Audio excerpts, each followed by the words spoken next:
Hello everybody, we are the Twins of Destruction, and in this video, we will be showing you how we made this Glock prop.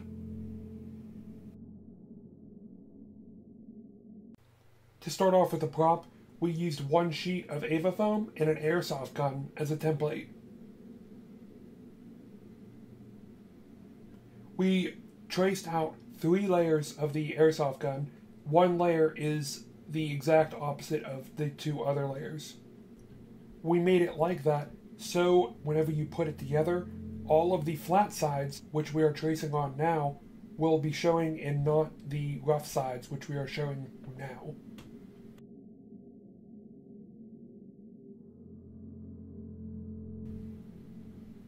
We then proceeded to glue all 3 pieces together with hot glue.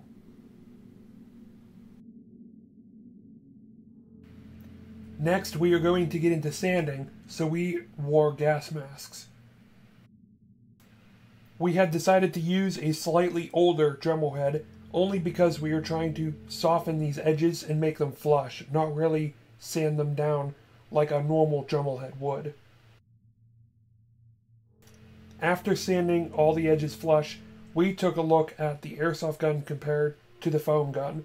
We realized that the airsoft gun had slightly curved edges on all of the edges. So we decided to take a Dremel and just slightly curve the edges of the pistol.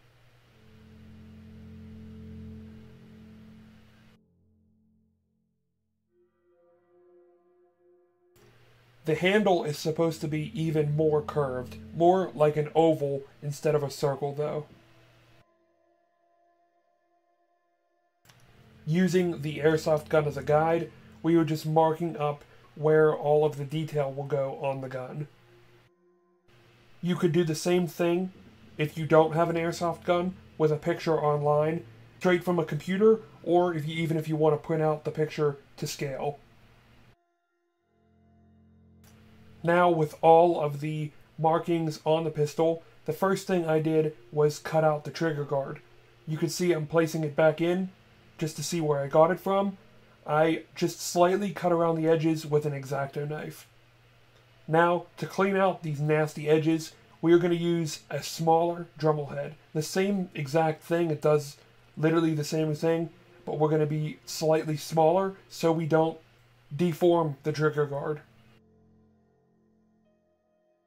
Using the same small Dremel head, we slightly etched in an indent just above the trigger guard, and that is where the safety will eventually go.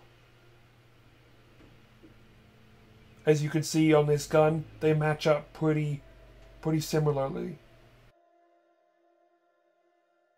Also, by using a Dremel, we slightly curved the bottom of the barrel just a tad in, maybe about an inch and a half section here, which is supposed to look like this section on the airsoft gun.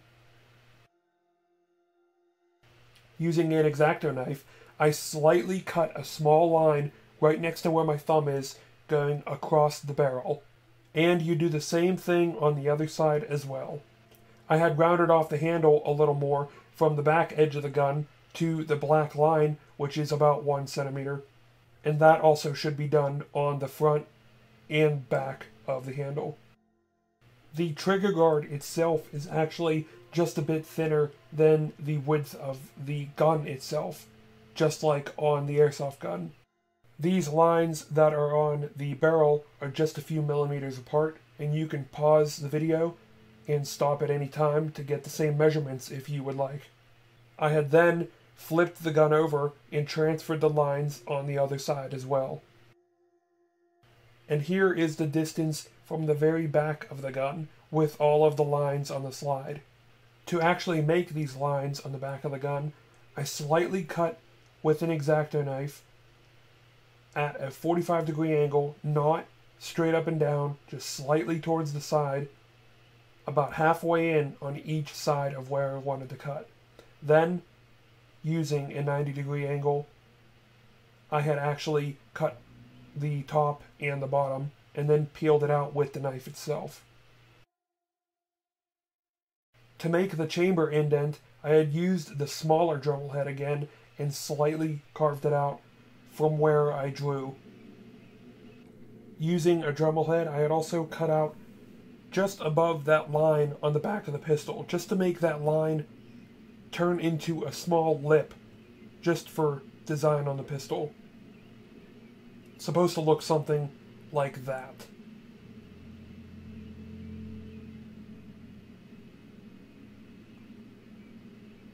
And here it is.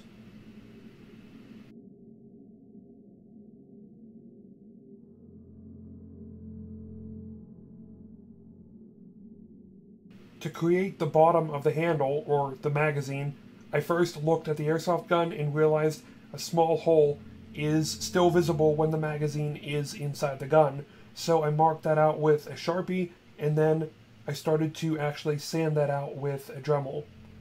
To actually make the magazine, I used thicker craft foam that is actually the same thickness of the magazine bottom, and I traced the actual magazine. On this pistol, it looks like there is a 45-degree angle, and then it goes straight to a 90-degree angle. So we will try to create that on the piece of foam itself, using this piece.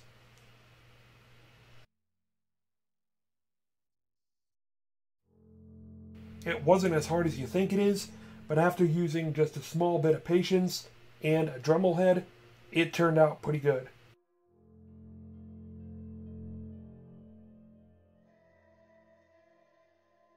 Now, to glue this down, you got to make sure that you are holding the orientation correctly. It's supposed to go flat on the bottom, just completely flat. And then the 45-degree angle is supposed to go facing the bottom of the gun. To make the magazine release button, which is right here, I just taken a small square of Ava foam, about the same size as the real piece itself, and I had actually carved a hole into the foam prop and glued the fake button in. Using a sharp X-Acto blade, I cut a small hole inside the little spot where the safety goes, and then also using an X-Acto blade, cut a very, very small piece of thin craft foam and glued in this small little piece so it can act as the safety. I had also done the same thing on the opposite side. Just another little decal on the gun. I created this little U shape out of thin craft foam. This little piece will go on the side of the gun, somewhere around here, just like that one is on the airsoft gun.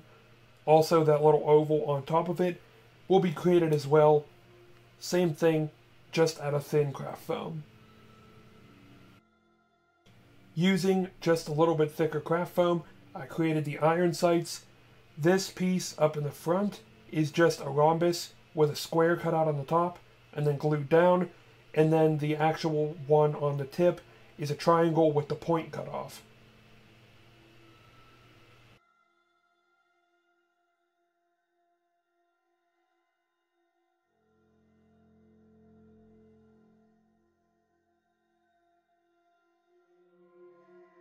To make the barrel, I had taken the largest drill bit I have and drilled straight into the foam, which is also the same size of this PVC pipe. This pipe is going to be cut maybe about 1/4 of an inch and then pushed into the foam.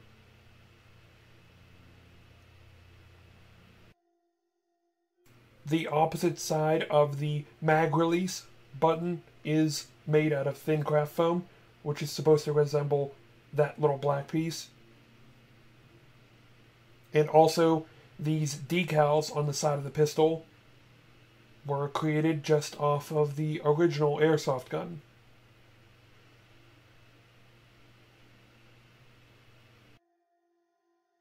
Last but not least, a trigger was made by gluing in a piece of craft foam. Clay was put all over the seams to cover them up, and we spray painted Plastidip over the gun 3 times to give it a nice black coat and to keep it sturdy. If you want to know how we covered the seams with clay, we have another video on it, and I will link it at the end of this video and in the description down below. If you like this video, make sure to like, comment, and subscribe for more. And make sure to check out our next video. Thank you guys so much for watching.